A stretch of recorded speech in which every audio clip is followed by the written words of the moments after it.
If you think Rosa Parks started the civil rights movement, you've never heard of the neighborhood that invented resistance 200 years earlier.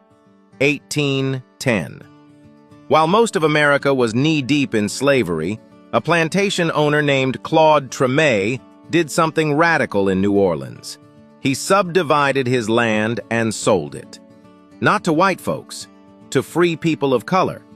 According to municipal records, by 1841, 80% of Tremé's property was owned by black people, both formerly enslaved individuals who'd purchased their freedom and free people of color. This made it America's oldest black neighborhood, a place where black folks owned land, built businesses, and created culture while the rest of the country was still debating whether they were human. And at the heart of it all, Congo Square. Historical documentation from 1817 shows that New Orleans city officials designated this single plot of land where enslaved and free black people could gather every Sunday afternoon. Thousands would show up. They brought bambula drums, banjos, and instruments carved from gourds. They danced the kalinda and the bambula, dances from West Africa that their ancestors brought across the Middle Passage. British architect Benjamin Henry Latrobe documented these gatherings in 1819, sketching the drums and describing how the musicians sat astride them, changing pitch by pressing their heels against the drumheads. Think about what this meant. While the rest of the South was suppressing every trace of African culture, Congo Square kept it alive. Those Sunday rhythms, the syncopated beats, the call and response, the improvisation, those became jazz. That's not folklore, that's documented history. But here's where Tremé's story gets even more powerful. According to historical records, in 1862, right after Union troops took New Orleans, Paul Trevine started the Tribune, the first black-owned daily newspaper in America.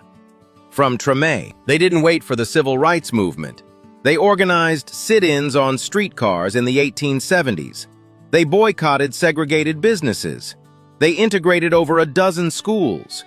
They did this 90 years before Montgomery. Then came the backlash. When white supremacists regained control in 1877, they crushed everything Tremé had built. But the culture, the music, the resilience, that couldn't be killed. Fast forward to 2005. Hurricane Katrina hit. According to census data analyzed by researchers, Tremé suffered moderate flooding, but over half the population couldn't return. Not because their homes were destroyed, many of the old raised houses survived. They couldn't afford to come back. Post-Katrina New Orleans became, according to a 2020 study by the National Community Reinvestment Coalition, the fifth most gentrified city in America.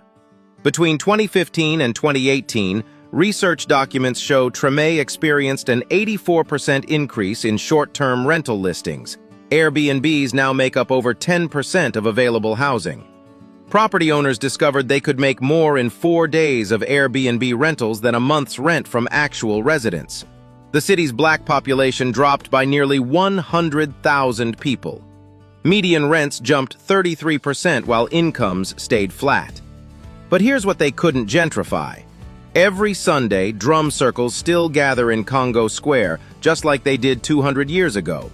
Second-line parades still wind through the streets. St. Augustine Church, the oldest black Catholic parish in America, founded in 1841, still stands. The culture isn't just strong, it's defiant. HBO's Tremé brought the world's attention in 2010, but locals will tell you, we didn't need a TV show to know what we've always been. We're the neighborhood that proved black excellence wasn't a movement, it was a foundation. We owned property when that was supposed to be impossible. We created jazz when we weren't supposed to have culture. We organized civil rights before it had a name. So here's my question. How many other neighborhoods like Tremé exist? Places that changed history but never made it into your textbooks? Drop a comment if you're learning this for the first time. Share this if you believe these stories deserve to be told. And if you want more history that refuses to stay buried, hit that follow button. Because Tremé didn't survive 200 years of trying to erase it just to be forgotten now.